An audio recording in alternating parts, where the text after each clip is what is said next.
We now look at uniform circular motion. So if you're going in a car and there's a curve,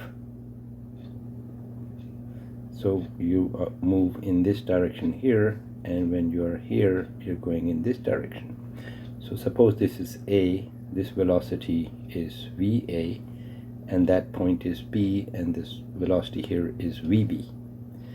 Then we can see that VB and VA are not equal because the direction has changed. So VA is going this way and VB is going this way. So even if the speed is the same, but the direction has changed, and therefore there is an acceleration which is delta V over delta T, or it becomes VB minus VA over the time interval between A and B. So even with constant speed, you have an acceleration because of a change in direction. Change in the direction. Now you may be going in a straight line and you may increase your speed, so again you will have an acceleration. So it's either because of a change in speed or a change in direction. This kind of acceleration, which takes place with uniform speed, that's why we call it uniform circular motion, and it's due only to the change in direction, is called centripetal acceleration. And it's centripetal because it's centripetal means center seeking, because the direction of this acceleration is towards the center of curvature. The center of curvature would be somewhere here.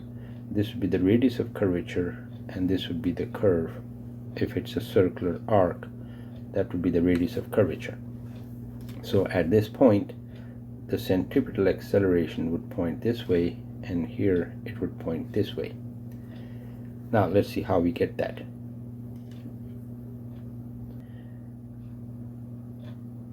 An object is going along this curve, so at the point A, it has the velocity in this direction, which is VA, and at the point B, it has a velocity in this direction, which is VB. Then the acceleration is going to be delta V over T, or delta T.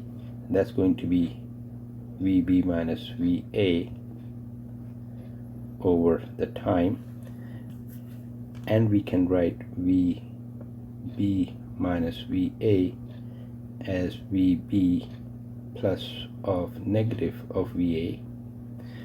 And if we do it graphically, VB is like this, and then VA is like this. So the negative of VA is going to be like this. And so if we add VB and negative of VA, the result is going to look like this. So this is our delta V. So the direction of the centripetal acceleration is going to be this way, or sort of downwards. Now if A and B approach each other, so like here that's A and that's B, then the direction of the acceleration would be straight down, and at every point it points straight towards the center of curvature, and that's why it's called centripetal acceleration. Now the magnitude of A comes out to V squared over R, where R is the radius of curvature and V is the speed of the object, which we are considering to be constant anyway. So that's the V is the speed, and the direction of A is towards the center. Now this is called the centripetal acceleration, so we put a little c over here to indicate centripetal acceleration. Now let's consider a particle going in a circle of radius r. So let's say it's at t equal to 0. Let's assume we have a particle going in a circular path in this direction, and at t equal to 0 it's at the point here at t equal to 0, and then it makes a full circle and reaches back. So to that same point, the time for completing the full circle is, let's say, capital T, and the distance that it would have traveled is equal to the circumference, which is 2 pi r, and therefore the speed is going to be distance over time, and that's going to be 2 pi r over t. So the speed is distance over time, and we can write time as 2 pi r over v. So if the speed of the particle is v and the radius is r, it will take this much time to make a full circle. Now we define the angular speed or angular velocity.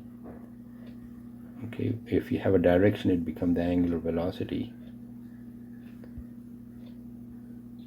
We write it as an omega. Okay, and this will be, the units will be in some kind of an angle per unit time, and the angle we usually take in radians. So it will be radians per second rather than degrees per second. Now, if the particle takes t seconds to make a full circle, and the full circle has an angle of 2 pi radians, then the angular speed would become 2 pi radians over t seconds, which is 2 pi by t radians per second.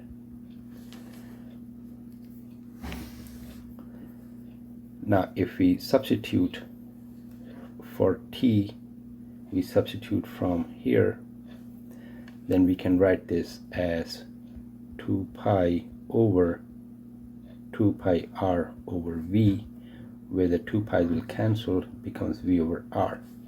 So omega is v over r, or v equals r omega. So that's a conversion from an object that's going at a certain angular speed and having a radius r, so we can get the linear speed. So this will be in meters per second, this will be meters, and this will be radians per second. Now the units come out okay, because radian is something that is really dimensionless. We can simply ignore the radian. Now if we go back to our equation, this equation, and replace the v with an omega, so our centripetal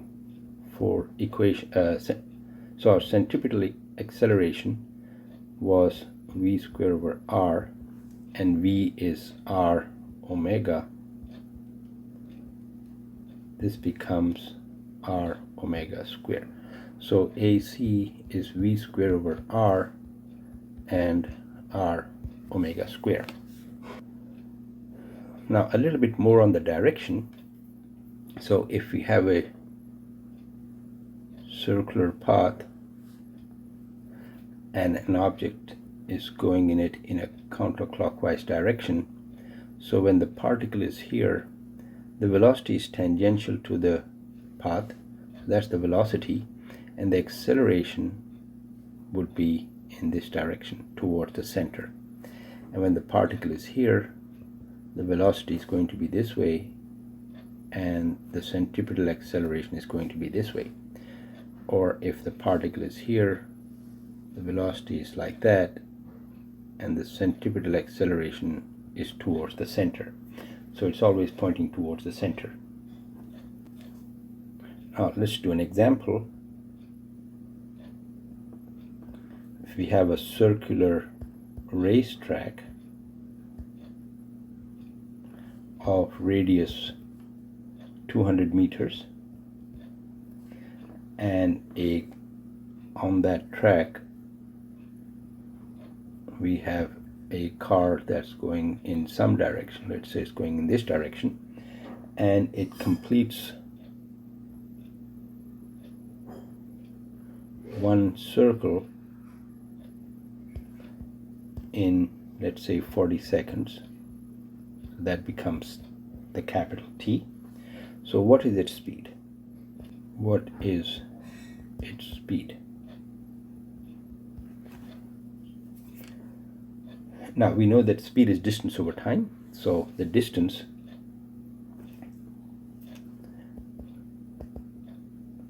is 2 pi r, and that is 2 pi times 200, and the time is 40 seconds, so the speed is going to be 2 pi 200 over 40, and that comes out to 10 pi meters per second, or 31.41 meters per second.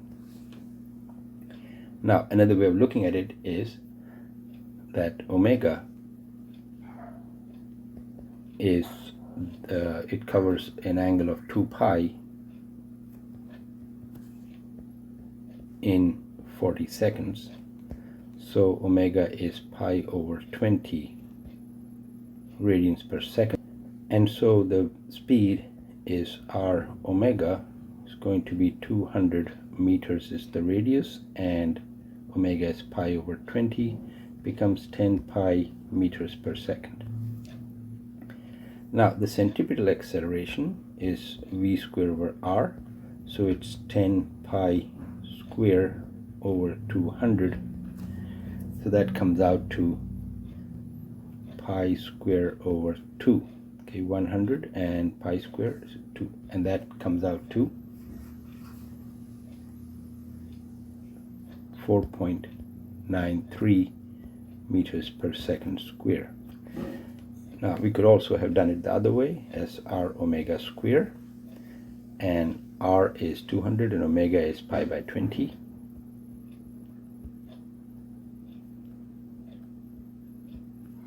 So that would give us 200 times pi square over 400 is pi square over 2. So it gives the same answer.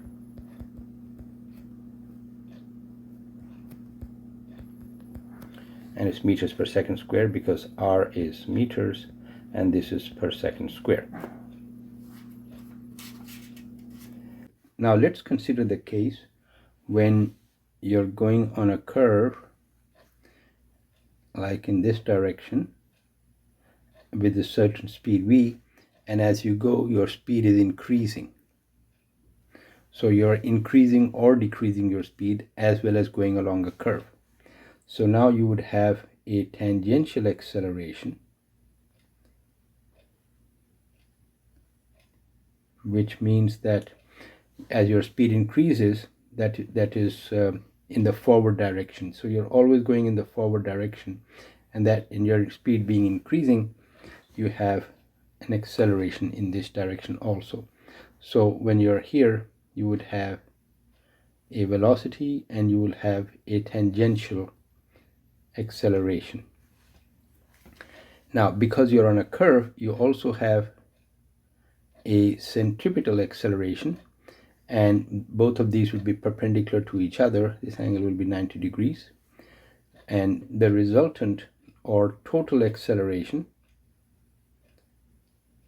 is going to be the tangential acceleration plus the radial acceleration or centripetal acceleration. That will be the total acceleration. And because they are perpendicular to each other, therefore the magnitude would be at square plus ar square square root, and the angle that it makes, this would be the resultant acceleration, and that if this is the x direction, then this would be the angle that it makes. So theta is going to be tangent inverse, and it's going to be this side over this side. So it's going to be AR over AC. Well, this is the magnitudes, AR over AC, and tan theta would be that angle. Now a little bit more about AR. So if you're going in a curve, and that's a center of curvature, and you're at, let's say, this point, this is your velocity, and this is the radius r, that's the center, then the centripetal acceleration will be in this direction. But because the radius vector is pointing this way, so if you write AR, then as an acceleration in the r direction, it's going to be minus of AC in terms of magnitude. So AR, the acceleration in this direction, is going to be equal to negative of AC, because the direction is actually opposite to the direction of r. Now let's do a small example on this. Let's suppose that you're going along a curve and you have an initial velocity here, v initial, and at that point you have a v final, and they are different. So you have AT, the tangential acceleration, 0.2 meters per second square, and your speed is at a given point, let's say at that point your speed is 6.0 meters per second, and the radius of curvature, which is like constant all over, say r, is 300 meters. Then what is the total acceleration, which is going to be a tangential plus a radial. A tangential is 0.2, and a centripetal is going to be v square over r, which is 6 square over 300, so that's 36 over 300, and that comes to 0.12 meters per second square.